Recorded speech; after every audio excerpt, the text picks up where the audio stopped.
34 বছর ধরে শিল্পকে যদি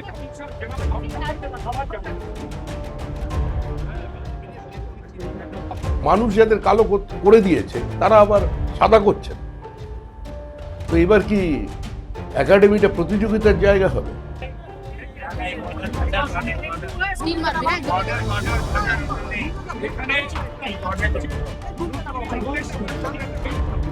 কিন্তু হঠাৎ ওখানে বিকাশ ভট্টাচার্য কি করতে গেল? উনিও নাট্যপ্রেমী।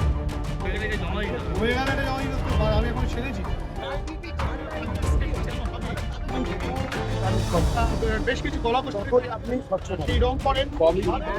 এত নোংরামি।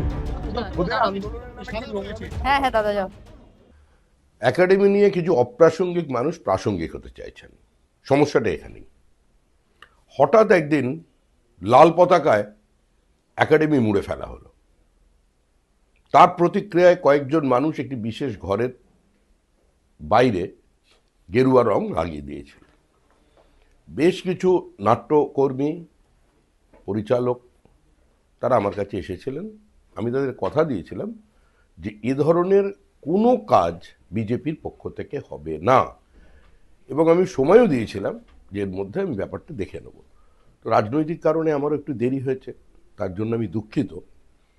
কিন্তু হঠাৎ ওখানে বিকাশ ভট্টাচার্য কি করতে গেলেন? উনিও নাট্যপ্রেমী। হঠাৎ ওখানে সিপিআইএম এর লোকজন কি করে পৌঁছলো? পেশি শক্তি দেখাতে? মানুষ যাদের কালো করে দিয়েছে তারা আবার সাদা করছেন।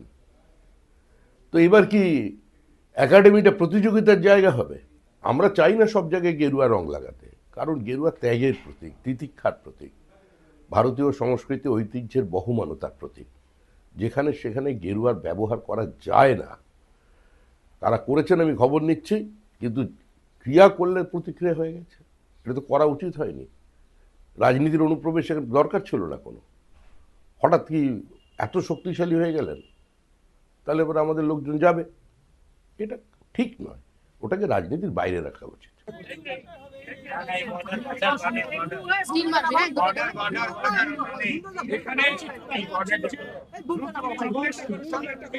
এটা 34 বছর ধরে বাংলাদেশ শিল্পকে যদি যেভাবে ধ্বংস করেছে তা সবার জানা।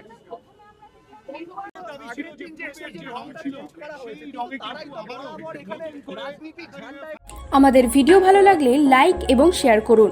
কমেন্ট সেকশনে গিয়ে জানান আপনাদের মতামত। আরও ভিডিও পেতে আমাদের চ্যানেল সাবস্ক্রাইব করুন এবং প্রতি মুহূর্তে খবরের আপডেট পেতে প্রেস করুন বেল আইকন।